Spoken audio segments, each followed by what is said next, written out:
থোড়ের ঘন্ট তরকারি সবই আপনারা খেয়েছেন জানি। আজকে আমি আপনাদের থোড় ভাজার রেসিপি করে দেখাবো।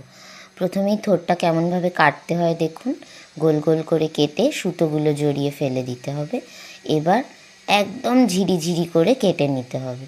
একদম ঝিরিঝিরি করে কেটে জলে রাখলে আর থোড়টা কালো হয় না। এবার আমি থোড়টা কিছুক্ষণের জন্য নুন হলুদ মাখিয়ে রেখেছিলাম।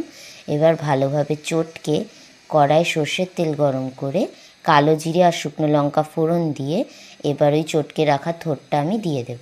দিয়ে ভালোভাবে নেড়ে চেড়ে ঢাকা দিয়ে সেদ্ধ হতে দেব। যেহেতু একদম নরম থোড় আর আমি আগে থেকেই নুন হলুদ মাখিয়ে রেখেছিলাম, তাই সেদ্ধ হতে বেশি সময় লাগবে না।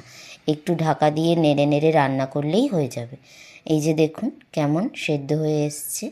থোড়ের জলটা ভালোভাবে মরে গেলে আর থোড়টা ভালোভাবে ঝরঝরেভাবে শুকনো হয়ে গেলেই ভাজা ভাজা করে নামিয়ে নিলেই তৈরি থোড় ভাজা।